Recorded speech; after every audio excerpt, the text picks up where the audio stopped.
Hello, मैं हूं हरप्रीत। आज हम बात करेंगे सेंसरी मोटर एक्टिविटीज़ के बारे में। सेंसरी मोटर का मतलब है कि हमारे बच्चों की सेंसेस से रिलेटेड एक्टिविटीज़, चाहे मैं यहाँ पर फाइन मोटर की बात करूँ या ग्रॉस मोटर, दोनों ही स्किल्स बच्चों के अफेक्ट होते हैं जिन बच्चों को सेंस इश्यूज रहते हैं।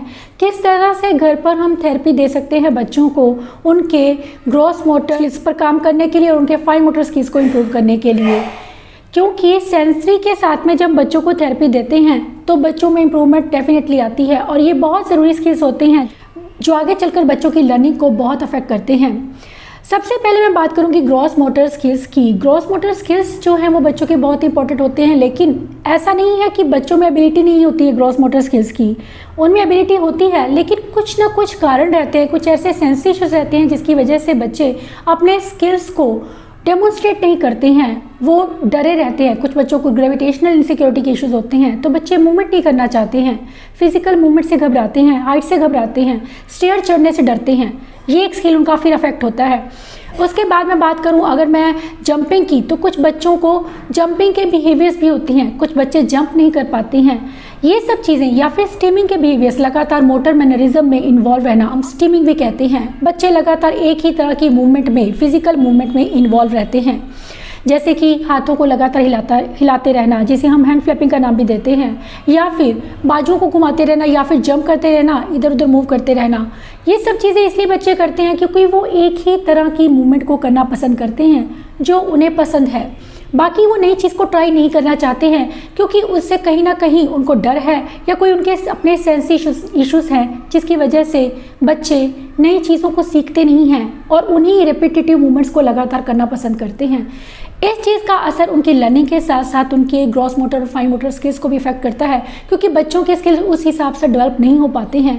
ग्रॉस मोटर स्किल्स के लिए हमें स्टार्टिंग से ही बच्चों पर एफर्ट्स करने की ज़रूरत है। अगर स्पेशली आपके बच्चे को ASD है, अगर हम ब्रेन की कोई भी एक्टिविटी कर रहे हैं तो उसका सीधा असर हमारे ग्रॉस मोटर स्किल्स के साथ में कनेक्टेड रहता है। या हमारे फाइन मोटर स्किल्स की बात करूं, चाहे वो लिखना है, पढ़ना है, हमारी बॉडी की कोई मूवमेंट है, हम किसी डायरेक्शन में मूव कर रहे हैं, मिड लाइन को क्रॉस कर रहे हैं, या बायलैटरल कोऑर्डिनेशन की कोई एक्टिविटी कर रहे हैं, यानी कि दोनों अपनी साइड्स को यूज़ कर रहे हैं एक साथ में, इसमें बच्चों को प्रॉब्लम हो सकती है। ये जंपिंग को लेकर प्रॉब्लम इसलिए होती है क्योंकि बच्चे दोनों साइड्स की मूवमेंट को कोऑर्डिनेट नहीं कर पाते हैं, जिसकी वजह से स्किपिंग, होपिंग और जंपिंग जैसी चीज़ें भी बच्चों के लिए मुश्किल हो सकती हैं। तो ये सब चीज़ों की जो रूट कॉज है वो रहते हैं सेंसरी। बच्चों को ग्रॉस मोटर और फाइन मोटर डिफिकल्टीज़ के चलते, चाहे वो बायलैटरल कोऑर्डिनेशन या मिड लाइन को लेकर हैं, या फिर बच्चों को लिखने में प्रॉब्लम है, या फिर डे रूटीन के काम करने में, ऐसे में हेल्प करती है बच्चों को ऑक्यूपेशनल थेरेपी और फिजिकल थेरेपी, और किस तरह से हम घर पर इन थेरेपीज़ के बेस्ड एक्टिविटीज़ किस तरह से हम उन्हें घर पर करवा सकते हैं, जिसे हम सेंसरी मोटर थेरेपीज़ कहते हैं। ये थेरेपी बच्चों के लिए बहुत इंपॉर्टेंट है। सबसे पहले हम यूज़ करते हैं वॉल को। बहुत ही सिंपल एक्टिविटीज़ हैं। वॉल के साथ में आप बच्चों को वो प्रोप्रोसेप्टिव इनपुट दे सकते हैं जो उनकी हाइपर एक्टिविटी को रिड्यूस करने के साथ साथ वो उन्हें इनपुट देता है। अलग अलग एक्टिविटीज़ बच्चों को देते रहना उनके स्टीमिंग बिहेवियर्स को भी कम करता है, और साथ ही उन्हें वो इनपुट देता है जो ज़रूरी है उनके लिए शांत रहने के लिए और फोकस रहने के लिए। बच्चों के ग्रॉस मोटर डेवलपमेंट के लिए ज़रूरी है उन्हें डिफरेंट एक्टिविटीज़ इंट्रोड्यूस करना। वॉल पुशअप एक बहुत अच्छी एक्टिविटी है जो बच्चों को हैंड फ्लैपिंग के इश्यूज़ को कम करती है, साथ ही बच्चों को परसेप्टिव इनपुट देती है। हाइपर बच्चों के लिए बहुत यूज़फुल है। वॉल को पुश कर रहा है बच्चा, जैसे देख रहे हैं आप कि जैसे हम धकेल रहे हैं किसी चीज़ को, इस तरह से कुछ ऐसी एक्टिविटीज़, बच्चे के पैर पीछे कर दीजिए थोड़ा और उसे दीवार के सहारे पर ही खड़े होना है। इसके साथ ही वॉल सिटअप्स की बात करूंगी कि वॉल के ऊपर ऐसे लगना कि बैठना है। ये एक्सरसाइज भी बच्चों को बहुत हेल्प करती है उनकी हाइपर एक्टिविटी को कम करने में और उन्हें ज़रूरी इनपुट देने में। इस एक्टिविटी से बच्चों को डीप सेंसरी इनपुट मिलता है जो बच्चों को शांत रखता है। एक अच्छी सेंसरी मोटर एक्टिविटी है।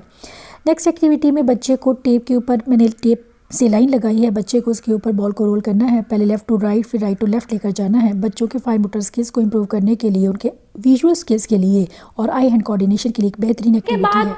वॉल के बाद मैं बात करूंगी कि योगा बहुत इंपॉर्टेंट है। योगा के साथ में बच्चों की बॉडी कोऑर्डिनेटेड होती है, कोऑर्डिनेशन में काम करती है।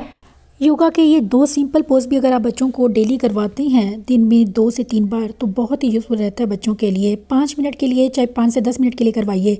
हेड को डाउनवर्ड रखना है, बच्चों को वेस्टिबुलर इनपुट देता है। और इसके साथ ही ये जो पोज आप देख रहे हैं, ये कोबरा पोज है, जिसमें बच्चे को अपने हैंड्स के गर्दन को ऊपर उठा के रखना है, और इसमें बच्चे को परसेप्टिव इनपुट मिल रहा है जो बच्चे को शांत रखने में हेल्प करता है। और साथ ही उनकी बॉडी उससे फ्लेक्सिबल होती है, क्योंकि बच्चों की एक रेपिटेटिव मूवमेंट उन्हें कुछ सीखने नहीं देती है नया। स्ट्रेचिंग से जो ADHD बच्चे हैं, योगा में जब हम बच्चों को स्ट्रेचिंग करवाते हैं वो बहुत इंपॉर्टेंट है। स्पेशली अगर आपका बच्चा ADHD है तो बच्चों को स्ट्रेचिंग की एक्सरसाइजेस करवाना भी उतना ही ज़्यादा बेनिफिशियल है जितना कि योगा। स्ट्रेचिंग बच्चों के लिए बहुत यूज़फुल है। ये सिंपल सी एक्टिविटी है जिसमें बच्चे को अपने टोज़ को टच कर रहा है बेंड होकर। इसमें आपको किसी चीज़ की ज़रूरत नहीं है। बच्चे को दिन में कम से कम 10 से 15 मिनट आपको ये एक्सरसाइज सुबह और शाम 2 टाइम करवानी बहुत ज़रूरी है, ताकि बच्चों की एनर्जी लेवल उनका बैलेंस हो। साथ में ही बच्चों को सेंसरी इनपुट मिले जो उन्हें शांत रखता है। इससे आप बच्चे के कोऑर्डिनेशन पर काम कर रहे हैं, उनके बैलेंस पे काम कर रही हैं। साथ ही बच्चों को सेंसरी इनपुट मिलता है उनके कोऑर्डिनेशन पर काम करना, क्योंकि अक्सर बच्चों का कोऑर्डिनेशन वीक रहता है बॉडी का। बच्चों का आई हैंड कोऑर्डिनेशन की मैं बात करूँ यहाँ पर, तो आई हैंड कोऑर्डिनेशन भी ब्रेन एक्टिविटी है। अगेन ये सेंसरी से रिलेटेड रहती है। ये जो स्किल है ये आगे चलकर बच्चों को लिखने पढ़ने में हेल्प करता है, लेकिन अगर बच्चों की आई हैंड कोऑर्डिनेशन में प्रॉब्लम है तो बच्चे कभी भी लाइन में नहीं लिख पाते हैं। ऐसे में ग्रॉस मोटर एक्टिविटीज़ के साथ में हम शुरुआत कर सकते हैं सिंपल एक्टिविटीज़ के साथ में, कि आपको सिर्फ सिंपल एक टायर के अंदर बॉल को थ्रो करवाना है। अगर आपका बच्चा छोटा है तो इस तरह की आई हैंड कोऑर्डिनेशन एक्टिविटी बच्चे को करवाई जा सकती है। टायर के अंदर बच्चे को सिंपली बॉल को थ्रो करना है, पहले नज़दीक से फिर दूर से, धीरे धीरे डिस्टेंस को बढ़ाते जाइए। और अगर आपका बच्चा बड़ा है तो स्क्वायर बच्चे को दीजिए, बड़ा स्क्वायर दे सकते हैं स्टार्टिंग में, छोटा स्क्वायर दिया जा सकता है बाद में। और बच्चे को सिंपली बॉल को टॉस करना है, उसे कैच करना है। इतनी सिंपल एक्टिविटीज़ हैं कि बच्चे ईजिली वो कर पाएंगे। और उसके साथ में आप बच्चों के ग्रॉस मोटर स्किल्स को डेवलप करने के साथ साथ आप उन्हें सेंसरी मोटर थेरेपी दे रही हैं जो उनके डेवलपमेंट के लिए बहुत ज़रूरी है। साथ ही इमिटेट करना या म्यूज़िक के साथ में डांस करना, ये दोनों ही चीज़ें बहुत इंपॉर्टेंट है। क्योंकि जब बच्चे इमिटेशन करते हैं, आपको इमिटेट करते हैं, जिस तरह से भी आप बॉडी को मूव कर रहे हैं, मैं देखती हूँ कि बच्चे सिंपल इमिटेशन कर लेते हैं, लेकिन जहाँ बात होती है मिड लाइन को क्रॉस करने की, वहाँ पर उन्हें प्रॉब्लम होती है। मोटर इमिटेशन सिखाने के लिए पहले एक हाथ को ऊपर कीजिए, लेफ्ट को, फिर राइट को, एक ब्लॉक हाथ में लीजिए और फिर दोनों हाथों को, जिस तरह से मैं स्टेप बाय स्टेप कर रही हूँ, एक एक करके बच्चे को स्टेप सिखाइए किस तरह से उसे अपनी बॉडी को मूव करना है डिफरेंट डायरेक्शंस में। क्योंकि बच्चा जब इमिटेशन में आपको देखकर करता है तो इसका मतलब है कि वो पूरे कोऑर्डिनेशन के साथ में कर रहा है। ये एक बहुत अच्छी एक्टिविटी रहती है बच्चों की। इमिटेशन के साथ में आप बच्चे के ग्रॉस मोटर स्किल्स पर ईजिली काम कर सकते हैं, उनके मिड लाइन और उनके बायलेटरल कोऑर्डिनेशन पर। सेकंड एक्टिविटी में मैं बैठकर बच्चे के साथ में सेम चीज़ कर रही हूँ, लेकिन थोड़ा डिफरेंट है कि इसमें मैं स्पेशल अवेयरनेस पे काम कर रही हूँ कि बच्चे को पता लगे कि ब्लॉक्स किस तरह से उसे किस डायरेक्शन में रखने हैं। कभी मैं उसे आगे पीछे या ऊपर नीचे रख रही हूँ। आप इन चीज़ों को देखिए कि बच्चा आपके साथ करता है, और अगर नहीं करता है तो आप उन्हें ये सिखाइए, क्योंकि बहुत से बच्चों को ASD में स्पेशल अवेयरनेस को लेकर डिफ़िकल्टी रहती है। और इस ग्रॉस मोटर एक्टिविटी के साथ में आप इजीली बच्चों के साथ में इस स्किल पर काम कर सकते हैं। इधर देखो, भी आपके बच्चे को दिक्कत लग रही है, हमें वहीं से ही, उस पॉइंट से ही स्टार्ट करना है बच्चे को वो थेरेपी देना। क्योंकि उस टाइम पर जब हम बच्चे को उस स्किल पर काम करते हैं तो डेफिनेटली बच्चों में स्किल्स डेवलप होते हैं। ADHD बच्चा है आपका तब भी, और अगर आपका बच्चा ADHD नहीं है, सिंपली ASD भी है, तब भी ये बच्चों के ब्रेन के लिए और उनकी बॉडी के लिए बहुत ज़रूरी है। क्योंकि ये एक्टिविटीज़ ब्रेन और बॉडी दोनों का कोऑर्डिनेशन बनाती हैं, जो कि बच्चों के डेवलपमेंट के लिए बहुत ज़रूरी है। इसमें मैंने सिंपली बच्चे को क्वेश्चन दिए हैं और उसे क्वेश्चन के साथ में चलना है। इससे बच्चे को डीप परसेप्टिव इनपुट मिलता है, प्रेशर मिल रहा है उसकी फीट को, जो उसे शांत रखता है। इसके साथ ही मैंने रिंग्स अलग अलग गिराए हुए हैं, बच्चे को उसे उठाना है, उठाकर उसे डालना है। इसमें सभी स्किल्स पर एक साथ काम किया जा रहा है, जो बहुत यूज़फुल एक्टिविटी है। ये नेक्स्ट एक्टिविटी है बैलेंस पर बेस्ड है। लेग बच्चे को मैंने मार्क किया है, वहाँ पर एक लाइन लगाई है, बच्चे को अपनी फीट को वहाँ पर टच करना है उस लाइन तक। और आप चाहें तो लाइन की हाइट को बढ़ा सकते हैं अगर आपका बच्चा, आपको लगता है कि वो उसे ऊपर टच कर सकता है। इस एक्टिविटी में बच्चे को अपनी ग्रॉस मोटर मूवमेंट को बॉल के साथ में कोऑर्डिनेट करना है। बच्चे को बैक से बॉल को बैलेंस करना है और इधर उधर लेफ़्ट राइट जैसे मैं उसको डायरेक्शन बता रही हूँ उसी हिसाब से वो अपनी बॉडी को मूव कर।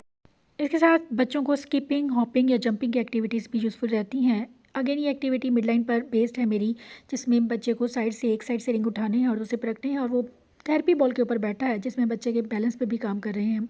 और नेक्स्ट एक्टिविटी है बच्चे को रिंग उठाना है। सिंपल, आप चाहें तो लाइन दे सकते हैं, बच्चे को लाइन के ऊपर चलना है या फिर क्रॉसिंग करके जाना है। ऑब्स्टेकल की बात करूँगी, बहुत ही यूज़फुल है।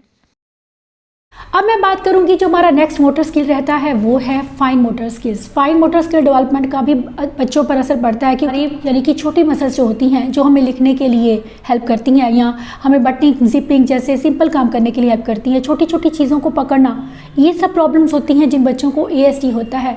ऐसे में स्टार्टिंग से ही हम बच्चों के फाइन मोटर स्किल्स को डेवलप कर सकते हैं सिंपल एक्टिविटीज़ के साथ में।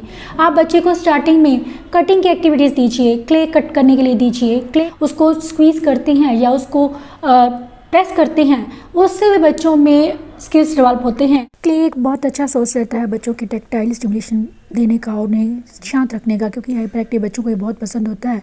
सभी बच्चे इसे बहुत पसंद करते हैं क्योंकि इससे बच्चों को कामिंग इफेक्ट इसका रहता है बच्चों पर। इसके साथ ही बच्चों के फाइन मोटर स्किल्स डेवलपमेंट के लिए बहुत ही अच्छा सोर्स है। बच्चे को सिंपली आप इसे रोल करने के लिए दे सकते हैं। अगर बच्चा छोटा है तो सॉफ्ट क्ले से स्टार्ट कीजिए, वरना आप हार्ड क्ले ले सकते हैं और उसे एक सिंपली कॉइल बनाकर उसे कट करने के लिए, नाइफ के साथ में कट करने के लिए या सीजर के साथ में कट करने के लिए दे सकते हैं। इसके बाद इसको मैं ले रही हूँ एक कॉइन। सिंपल सी एक्टिविटी है। कॉइन के साथ में अपने कॉइन को क्ले के अंदर इंसर्ट करना है। बच्चों की हैंड स्ट्रेंथ, उनकी फिंगर स्ट्रेंथ के लिए बहुत इंपॉर्टेंट और बहुत ही सिंपल एक्टिविटी है। आपको कॉइन को इंसर्ट करना है और उसे सिंपली ट्विस्ट करना है, उसे घुमाना है क्ले के अंदर। क्ले का स्ट्रक्चर, क्ले सॉफ्ट पहले स्टार्टिंग में ले सकते हैं, उसके बाद आप हार्ड क्ले ले सकते हैं। ये एक्टिविटीज़ दोनों ही बच्चों के साथ आप कर सकते हैं, चाहे आपका बच्चा छोटा है बड़ा है। छोटे बच्चे को सॉफ्ट क्ले देंगे और बड़े बच्चे को आप हार्ड क्ले दे सकते हैं। इसके साथ ही क्ले को पिंच करना और उसके छोटे छोटे बाइट बनाना या उसे पुल करना, पुश करना बहुत अच्छी एक्टिविटी रहती है बच्चों की हैंड स्ट्रेंथ पर वर्क करने के लिए। नेक्स्ट एक्टिविटी है बड़े बच्चों के लिए। अगर आपका बच्चा बड़ा है तो सिंपली रबर बैंड को रैप कर दीजिए उसकी फिंगर्स पर, स्पेशली जो बच्चे की पेंसिल ग्रिप के लिए जो फिंगर्स 3 फिंगर्स यूज़ होती हैं, उन्हें स्ट्रेच करना रबर बैंड को इस तरह से। तो ये एक सिंपल एक्टिविटी है बच्चों की फिंगर्स की स्ट्रेंथ के लिए। Next one is for visual activity. ये विजुअल इंटीग्रेशन की एक्टिविटी है जिसमें विजुअल मोटर इंटीग्रेशन की बात करूँगी कि बहुत ही अच्छी OT एक्टिविटी है बच्चों को समझाने के लिए कि किस तरह से उन्हें डायरेक्शन को चेंज करना है। स्किम स्टिक्स की ब्रेन एक्टिविटी है। आप पहले उसे प्लस का निशान दीजिए, उसके बाद उसे मल्टीप्लाई का साइन, इस तरह से स्नोफ्लेक का एक डिज़ाइन बनाना, बच्चे को बोलना कि उसे करे। आप स्टेप बाय स्टेप उस डिज़ाइन को इंक्रीज़ करते जाइए ताकि बच्चों में ब्रेन डेवलपमेंट हो और बच्चों के विजुअल स्किल्स इंप्रूव हों। नेक्स्ट एक्टिविटी में मैंने आइसक्रीम स्टिक्स ली हैं। आइसक्रीम स्टिक का कलर पैटर्न बनाया है और बच्चों को सेम उससे देखकर पैटर्न बनाना है। बहुत ही सिंपल और इजी वे है बच्चों को डायरेक्शन समझाने का, किस डायरेक्शन में उन्हें करना है, क्योंकि बच्चे एक डायरेक्शन से दूसरी डायरेक्शन जल्दी सीख नहीं पाते हैं। तो एक सिंपल वे रहता है। दूसरा, बच्चा आइसक्रीम स्टिक्स के साथ में पैटर्न बना रहा है, कलर आइसक्रीम स्टिक्स के साथ में, तो बच्चे के लिए इंटरेस्टिंग भी रहता है उनके फाइन मोटर स्किल्स पर काम करने का। जब आपको लगे कि आपका बच्चा ये सभी चीज़ें कर लेता है तो सिंपली पेंसिल स्टार्ट कीजिए बच्चे के साथ में और पेंसिल के साथ में उसे पोक करने के लिए बोल सकते हैं। अगर बच्चा बड़ा है तो उसे लिखने के लिए या कोई पैटर्न बनाने के लिए बोल सकते हैं, लेटर्स नंबर्स बनाने के लिए बोल सकते हैं। और अगर बच्चा आपका छोटा है तो हम सिंपली बच्चे को बोल सकते हैं कि वो क्ले को पोक करे इस तरह से। इससे भी आप बच्चों के फाइन मोटर स्किल्स पर काम कर रहे हैं। इसके साथ ही बच्चों को अलग अलग तरह के टूल्स, राइटिंग टूल्स को देना, मार्कर से लेकर क्रेयॉन, मोटे क्रेयॉन से फिर स्केच तक आना या फिर पेंसिल तक आना, अलग अलग टेक्सचर की पेंसिल को यूज़ करना, ग्रिपर को यूज़ करना, ताकि बच्चों में वो फाइन मोटर स्किल्स को डेवलप किया जा सके जो उनको लिखने में हेल्प करे। और अलग अलग चीज़ों को बच्चे पकड़ें और उसे एक्सप्लोर करें। हम अलग अलग चीज़ें ले सकते हैं, अलग अलग तरह के बटन्स ले सकते हैं, मैस्टिक्स ले सकते हैं, आइसक्रीम स्टिक्स ले सकते हैं। बच्चे को उसे उठाना है, चाहे सिंपली छोटे छोटे कार्ड्स भी, अब जितनी फाइन चीज़ रहती है उतना बच्चे के लिए उसको पकड़ना मुश्किल होता है। इस एक्टिविटी में मैंने अलग अलग टेक्सचर की डिफरेंट चीज़ें ली हैं, ब्लॉक्स लिए हैं, बीड्स लिए हैं, स्ट्रेस बॉल ली है और ये आप देख रहे हैं स्ट्रिंग वाला टॉय है मेरे हाथ में। बच्चों के फाइन मोटर स्किल्स के डेवलपमेंट के लिए, छोटे बच्चों के लिए इन चीज़ों से आप शुरुआत कर सकते हैं। बच्चे को आप सिंपली उसके हाथ में देंगे, जब थ्रेड को बच्चे पकड़ते हैं उससे बच्चे की फाइन मोटर स्किल्स इंप्रूवमेंट होती है। आप चाहें तो बटन वाले टॉयज़ जिससे बच्चे स्विच ऑन ऑफ कर सकें, वो वाले टॉयज़ को यूज़ कर सकते हैं बच्चों के फाइन मोटर स्किल्स को डेवलप करने के लिए। इसके साथ ही क्ले बहुत अच्छा जरिया रहती है, उसे सिंपली रोल करना और उसके पीस बनाना भी अच्छा आइडिया है उनके फाइन मोटर स्किल्स पर काम करने का। इसके अलावा डिफरेंट टाइप्स के आप ब्लॉक्स ले सकते हैं, बच्चों को उन्हें ज्वाइन करने के लिए बोलिए। इससे भी बच्चों में फिंगर स्ट्रेंथ और उनकी हैंड स्ट्रेंथ अच्छी होती है। और नेक्स्ट जो है, ये मेरे पास कुछ बीड्स हैं जो विजुअल बच्चों को देते हैं। इससे आप बच्चे को कोई पैटर्न बनाने के लिए बोल सकते हैं। ये सभी एक्टिविटीज़ बच्चों में कहीं ना कहीं ब्रेन को डेवलप करने में हेल्प करती हैं, उनके फाइन मोटर और उनकी विजुअल स्किल्स को इम्प्रूव करने में हेल्प करती हैं। इन चीज़ों को बच्चों के लिए एक बॉक्स में रखिए और कम से कम दिन में 2 से 3 बार दीजिए।